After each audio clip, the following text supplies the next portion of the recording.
everybody's attention, please. We're going to get started right now. I want to welcome everybody on this nice and cool day. My name is C.J. Seitz, and I'm a justice on the Supreme Court of Delaware. And I want to welcome everyone on behalf of the Delaware Judiciary to this ceremony to rename the Newcastle County Courthouse, or as it will be known from this day forward, the Leonard L. Williams Justice Center. I want to welcome all the judges who are here, the elected officials, of which we have many, which I won't go through the roster in the interest of time. There are going to be several speakers today to mark the occasion, including a representative of the Williams family and several people who knew Judge Williams and were influenced by his life and his achievements.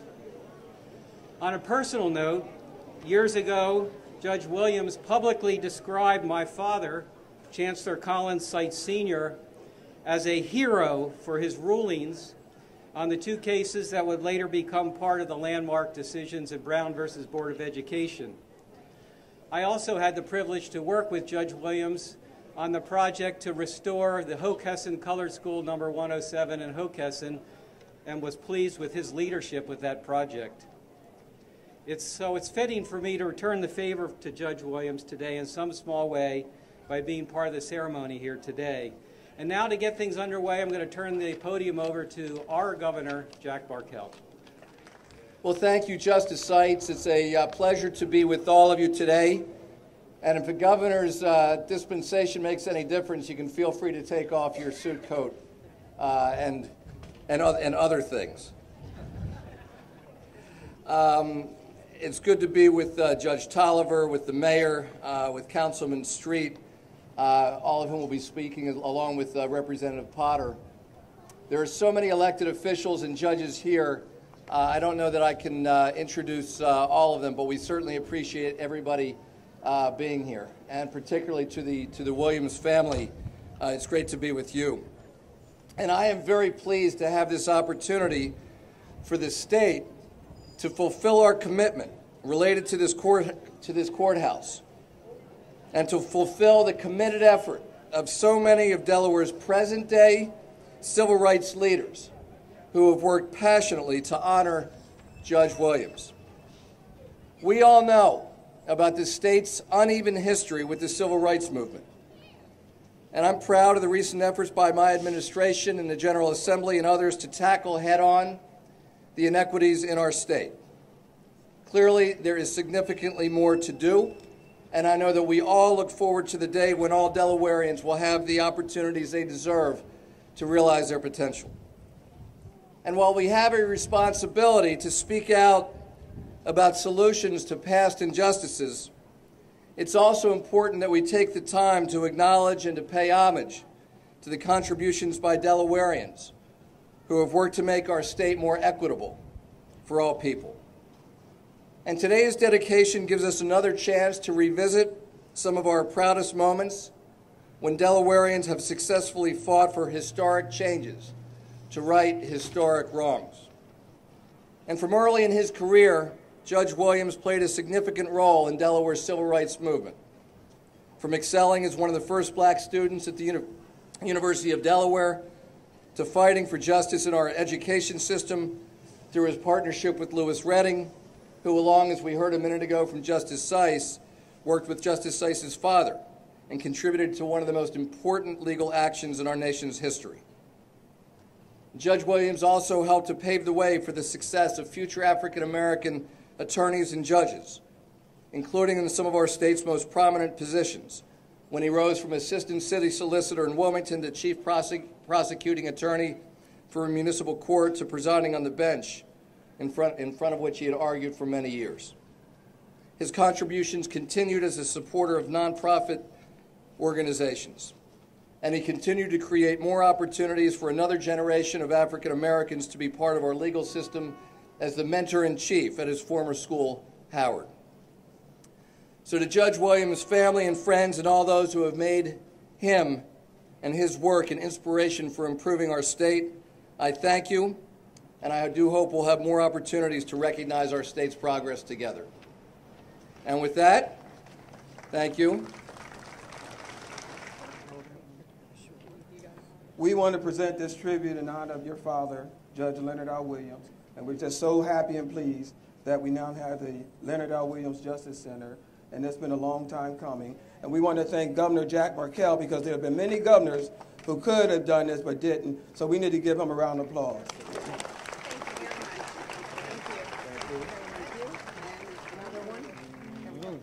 And we have one more here, and this with Samuel Guy. Come forward, please. And on behalf of the House of Representatives and the Senate, we'd like to present this tribute to Samuel Guy for his outstanding efforts naming the Leonard R. Williams Justice Center. We thank Mr. Guy for his role. You know, back in 1997, Samuel Guy had the vision to make sure he deed-restricted this land, that this would be the Judge Leonard Williams Justice Center. So congratulations to Sam Guy. He's one of the hardest workers out here, and we love him. I'm not going to kiss you, but... All right. Thank you. Yes. Congrats. Oh, I'm up. Well, first of all, I want to thank everyone for being here on this hot day, and I won't be long either. And to the family, this has been a long time coming. I want to say if it wasn't for Samuel Guy, this would have never happened. He had the guts and the fortitude to put this legislation forward when a lot of people told him it couldn't get done. Let's give Mr. Guy a round of applause.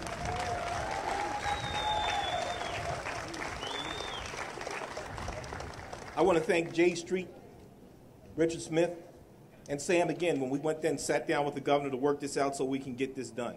The governor made a commitment. He kept his commitment. Sam put pressure on the governor, and here we are today. But I do want to say that Leonard Williams was a man of righteousness, was a man who stood for the people. I had a case in court when I was a young rookie, and I chased a guy, had a plaid shirt on, and the judge says to me, Judge Williams says, how do you know it was the guy? It was 5 people over there with plaid shirts on. I said, I know it was the guy because I was right behind him, and I grabbed him. He said, but there was 4 other people around him. He said, case dismissed. Made me a better police officer. Really did. Thank you. I'm Charles Toliver. I was formerly a judge of the Superior Court of the State of Delaware, and I had the privilege of knowing Judge Williams all of my life. He represented my parents, and he hired me, and he taught me a hell of a lot about life. I will promise you this, my remarks will be shorter than I am tall. This is very appropriate for all the reasons previously stated, but because of Judge Williams' accomplishments as a student athlete. He was very smart. He worked hard. He got through Howard High, University of Delaware, and Georgetown Law Center, graduating in 1959, which was no easy feat. As a lawyer, he assisted Mr. Redding in a number of civil rights cases, but most importantly for me and some of my contemporaries was his focus on the practice of civil law, which was not necessarily known for African-American lawyers in this state at that time. But most significantly was his impact as a jurist. Well, there I go. But fortunately, I know what I'm going to say. Judge Williams was eminently fair and compassionate. He was a jurist who used a combination of intellect, common sense, and knowledge of the community to achieve just results. He was known as the Chancellor of Municipal Court because while I'm not so sure as to his strict adherence to all the principles of law, he certainly did what was right and what was fair, and he tried to do exactly what he thought needed to be done. He also knew everybody came into court. He either represented your mother, your father, your family. I mean, he knew everybody, and that helped. If he were here today, he would have been flattered, but it's an honor that he would not have sought. Not that Judge Williams didn't love himself, because he surely did. He did not lack a love of self, but he loved his community and those who served it more. He would have wanted it to go to someone who taught or someone, an elected official who pursued the results or fairness for everybody.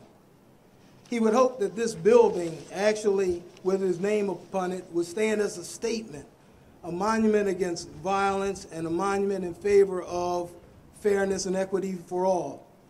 He would want it to be a true center of justice for all, no matter what your color, gender, or orientation might be.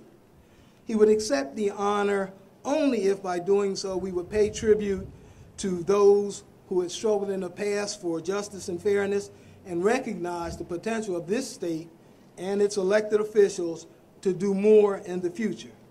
I hope, and I should say we hope, that this monument to Leonard L. Williams will serve as an inspiration to others to continue to make the dream available to all. I thank you for being here, but I've been given a limited amount of time by Garrett Williams, or else he said he'd make me shorter than I already am. Thank you for listening. Good afternoon, everyone. Greetings to Andrea Holmes Williams and Judge Williams' son and daughter, Garrett and Dena, who are here today.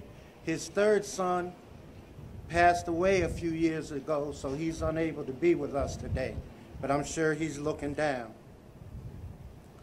I want to thank the entire Williams family for inviting me to speak on this joyous occasion.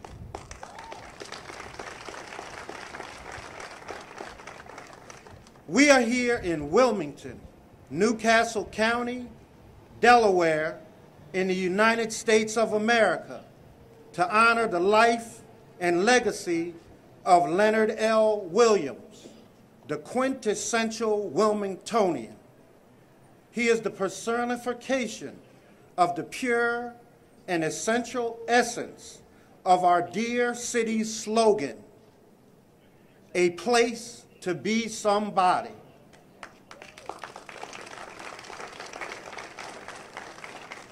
I welcome you to the party that I planned in 1997 as an at-large member of the Wilmington City Council. At that time, I developed an idea that was implemented through the introduction of Substitute Number 1 to Ordinance 97-097, titled, "An Ordinance to Require the Naming of Any Courthouse to be Located at 4th and Walnut Streets as the Leonard L. Williams Justice Center."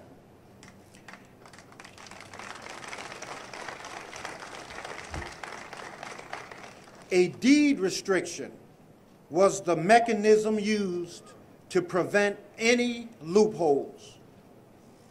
At this time, I want to publicly acknowledge and express my appreciation to my 1997 City of Wilmington legislative and executive branch colleagues who recognized the significance of the contributions of Leonard L. Williams. As the historical records reflect, they acted accordingly. Councilman Norman Oliver, 4th District, who joined me as a co-sponsor. If he's here, raise your hand, Norm. Councilwoman Stephanie T. Bolden, 3rd District. Councilman Dimitri Ortega, 5th District. Councilman Gerald Brady, 8th District. Councilman Theophilus K. Gregory, Esquire, at large. President James M. Baker, Mayor James H. Sills, and my buddy, City Solicitor John Sheridan. I thank each and every one of my City of Wilmington colleagues for showing the Honorable Leonard L. Williams much-deserved love for his performance and his heart. Without your cooperation in 1997 and 1998, this naming ceremony would not be possible. I also extend appreciation to Governor Jack Markell for coming to the realization in 2015 on behalf of the state of Delaware that, quote, the state must honor the deed restrictions that existed when the state purchased the property, end of quote. I thank Reverend Aaron Moore and State Representative Charles Potter Jr., who consistently provided me with unwavering personal support from the beginning to the end. More recently, State Representative Potter, State Representative Bolden, County Executive Tom Gordon, County Councilman Jea Street, Mayor Dena Williams, the entire Wilmington City Council, and City Solicitor Mike Migliori, and Reverend Aaron Moore, and countless others stood tall in support of continued compliance with the deed restriction. From 2002, when this building originally opened, through to 2013, when Judge Williams passed away, I regularly assured Judge Williams and his family that I would never stop fighting to get the state of Delaware to comply with the deed restriction and contractual agreement reached with the city of Wilmington.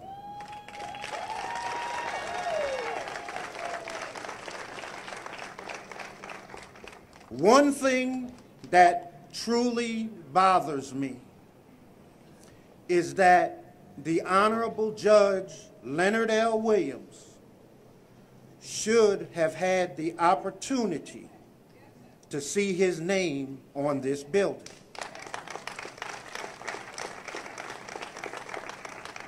The naming episode of God's plan is now complete. And I thank God for blessing us by lending the Honorable Leonard L. Williams to us. My life and all of our lives are better because of his contributions. As my pastor, Reverend Christopher Curry, teaches, sometimes God will give it, but not when we ask for it. Sometimes he will hold it back. We must always believe. I chose to have faith. I've always seen victory coming. As I close, I feel a need to convey to you that in 1997, when I carefully selected the term Justice Center, because it was aspirational and aligned with Judge Williams and his life lived in pursuit of justice. The Justice Center component associated with the naming of this location reflects having a site relating to or characterized by aspiration or a strong desire for justice on the part of all who enter the building. A judicial branch building should clearly be a symbol of justice. The building's name and signage creates expectations and guides behavior. It is important for all who enter to understand that they are expected to have justice on their mind and be committed to justice as they enter the Leonard L. Williams Justice Center. God bless my friend, the Honorable Judge Leonard L. Williams, Esquire. All those are hard acts to follow. And everything I had written, I left in the car intentionally because I have to do this from my heart. And Judge Williams has been an influence in my life ever since I was a teenager. And that's because, unfortunately, I was not a model child. And what a lot of people didn't know was Judge Williams could represent, even though he was a sitting jurist, he represented in family court. So once upon a time when I decided I was going to run, when the police said stop and got caught, I got charged with disorderly conduct anyway. Judge Williams represented us. I'm telling this story for a reason. walked in, and he said to the judge, according to city ordinance number, running's not a crime. The judge looked at him and said, but Judge Williams, the ordinance also says, he said, lady, don't tell me what the ordinance states because I wrote it when I was city solicitor. Now I'm in awe at this black man pushing his way around the courthouse. So now I really want to see what's going on. I'm inquisitive. Get up in, took off school sometimes just to go see him in action in court. And for the jurors who are here, while they all are talking about creative sentencing and all that, Lenny was doing that from the door. I'm sitting in court one day, a young man, there had been a melee up at 13th and Clayton. They charged a man with disorderly conduct and other things, young man. He was found guilty. Lenny says, guilty, 90 days, suspended for probation. And the probation is, you see to it that nothing else happens at 13th and Clayton. The young man looked at him and said, but he said, you either can see to it nothing else happens at 13th and Clayton, you go to jail. Which is it? The young man turned back to somebody and said, can he do that? This person said, he just did. I'll try, Your Honor, I'll try. To my knowledge, nothing else happened at 13th and Clayton. But see, Judge Williams was among the first in the matter of Parker versus the University of Delaware, among the first African Americans to go to the University of Delaware. In that regard, he was a victim of discrimination, but he was also one of the people, a recipient of the justice that began. He finished Georgetown Law School, and folks need to understand this very clearly. He finished Georgetown Law School in 1959, 1961. He's at counsel table in the United States Supreme Court with Lewis L. Redden in the matter of Burton versus the Wilmington Parking Authority. They made new law. They extended the Equal Protection Clause. And see, when you're the beneficiary and you're the litigator, you become thoroughly immersed in the civil rights struggle. And that's what he was. He lived his life. He bounds his career around the civil rights struggle and justice. And folks give me accolades all the time. What you've done, what you've done. But see, I'm going to tell you the real story. We started the Coalition to Save Our Children on the eve of the 4-district plan. We're going to trial. I walk into the coalition meeting, and it was crystal clear that Lenny, Hicks, and the lawyers had a meeting before the meeting started. So I walked in, and the judge said, sit down, son. He said, we have decided that you're going to be the liaison between the coalition and the lawyers. You're going to work directly with the lawyers. You're going to be at counsel table. I said, but Judge, why do I have to do that? I'm not a lawyer. He said, we're planning for the future, and we think you have to be a part of that future. Then Hicks jumped up, stood over top of me, started saying that things that only Hicks could say. I can't repeat here. It was compelled on me. I didn't have a choice. But see, they knew something then that I didn't know then, but I know clearly now, having spent 42 years in the arena. I'm never going to live to see justice and fairness in this school system. But there is a possibility of making some substantive change, and I want to be a part of that in their memory. And I think I'd be remiss, I'm changing everything because somebody was wise enough to bring children here today. The children, this courthouse being named after this black man, and another black man who the city building is named after. They spent their lives, they spent their public careers for justice. They wanted to make sure that you could go to school with anybody, anywhere, and that you could be anything you wanted to be and have anything you wanted to have. Education was the key. And they believed in you. You've got to believe in yourselves as much as they did. And if anybody tells you you can't do those things, as long as I'm living, you tell them Councilman Street told you different, and we'll get it on. I'm going to close with this. two things. One,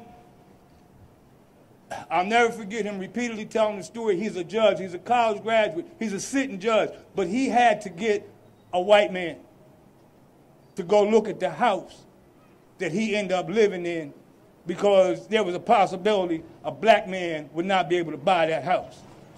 That was a sad story. The happy story was everybody remembers Jesse crying after the president got elected. I remember talking to Judge Williams on the phone when it was crystal clear that Barack Obama was going to be president. And I could hear him holding back tears, and he said, son, this is what it was all about. The desegregation orders all across the country, it was our hope that as young America grew up together, that the hatred and the bigotry would go away, and one day we'd have a black president. He said, I never thought I'd live to see it, but I have. That's the great part. But in recognition of this name today, those of us who have benefited from the struggle immensely, and because of our future here and our children, we have to do everything we can as a people to do all we can to see to it that this Justice Center doesn't continue to represent and deal with justice in the form of primarily just us. Good afternoon. My name is Dena Williams, and I'm the only daughter of Leonard L. Williams, and I am here representing our family. You may know many of us, and I by extension would include sort of everybody in the audience as a part of the Williams clan, but his wife is here, Andrea Williams, his brothers and sisters who are all standing here, and nieces and nephews, and it's almost overwhelming to look out and see this much family and this many people here in support and in honor of my father.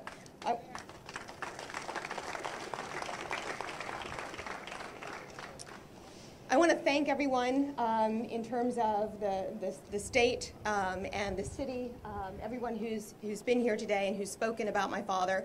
We asked a couple of individuals like Mr. Guy and like Mr. Street to speak because really this opportunity would not have happened if it had not been for people in the community championing this great opportunity. So I want to thank them in particular for being here and for really being steadfast about their commitment. There are a number of things that my father believed in, and I'm going to give you a little bit of perspective about him as the man, as the father, not so much as the jurist or as a public figure. But there was a quote that I recently read from the great Muhammad Ali. And I'm just going to read it because it says a lot about sort of how my father believed in things. Impossible is just a big word thrown around by small men who find it easier to live in the world they've been given than to explore the power they have to change it. Impossible is not a fact, it's an opinion. Impossible is not a declaration, it's a dare. Impossible is potential. Impossible is temporary. Impossible is nothing. My father considered himself a simple man from the country, shaped by the idea that achievement is a state of mind, that we are capable of accomplishing anything with hard work and commitment. We shared our father with many people with the community, and so we didn't always have the amount of time that we may have liked as children to spend with him. But he made it a priority to spend every morning with us, our entire lives. He cooked our breakfast and made our lunches and sent us off to school. And I don't know how many people know that, but that was every morning without fail. By doing so, he was also able to impart his many wisdoms. And if anybody here knows my father, and I knew my father, and I know many of you did, he had a lot of wisdom and a lot to talk about. But his daily sermon typically consisted of things like, we are all the same. Don't ever think anybody is better than you. Take care of your neighbor. They are you and you are them. We learn something from every person we interact with. No one is insignificant. And then his last words to me, and again, I'm the only daughter, but his last words to me every morning as he would drop me off at school, and my nickname was Missy, was, Missy, don't take any wooden nickels. And I hear my folks back here because they know it oh too well. As a little girl, I saw my father as bigger than life, as most little girls do. I saw him as the epitome of strength and courage. But as women, as a maturing woman, I began to see my father as a man and as a friend.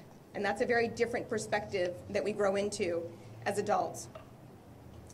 And as a man, I began to understand that he valued being loved and respected as a father more than any of his other accomplishments.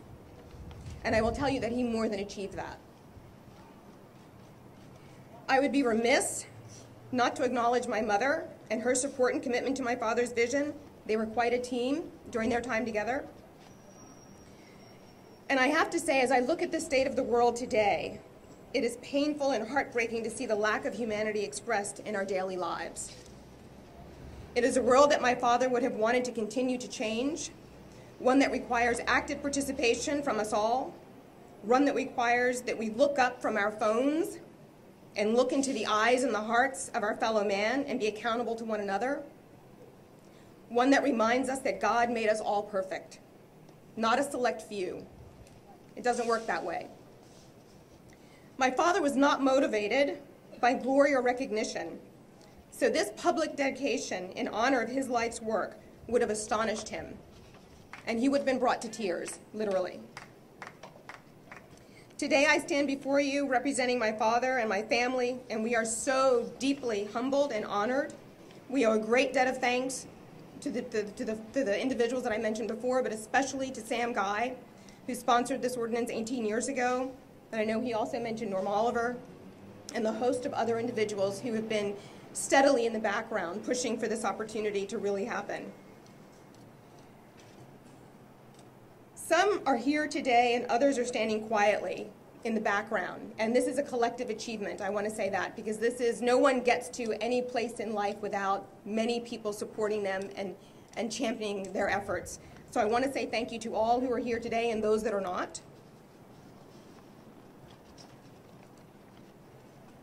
And I am perspiring in places that I only typically perspire at the gym. So I'm going to really close off here. So we celebrate today, and as one unified body, we pay homage to this incredible man who I was blessed to have as my father. So again, thank you very, very much, and we appreciate the honor. Thanks.